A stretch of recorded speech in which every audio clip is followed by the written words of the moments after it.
আজকে বানাচ্ছি মুড়ি ঘন্ট। আমার লাগবে কাতলা মাছের মুড়ো ভাজা আর আলু, পেঁয়াজ, টমেটো, কাঁচা লঙ্কা। মশলায় হলুদ, ধনে, জিরে, লঙ্কা আর গুড়,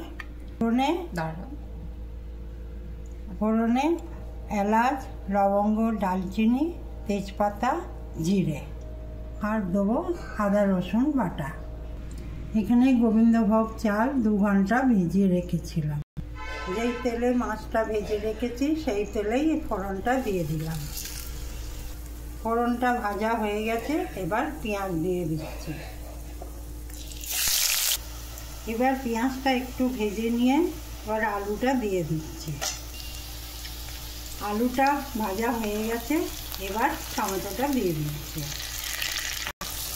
টমেটো ভালোভাবে ভাজা হয়ে গেছে, এবার এই মশলাগুলো সব দিয়ে দিলাম। এবার ভাজা মুড়োটা একটু ভেঙে ভেঙে দিয়ে দেবো। এবার কাঁচা লঙ্কাগুলো দিয়ে একটু জল দিলাম।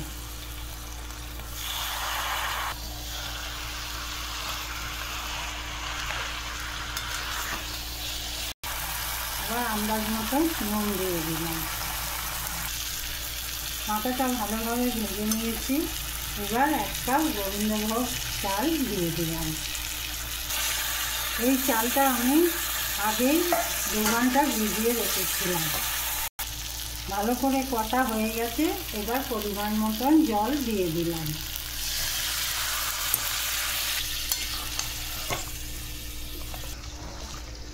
চালটা সেদ্ধ হয়ে গেছে, এবার আমি একটু ওপর থেকে গরম মশলা ছড়িয়ে দিলাম।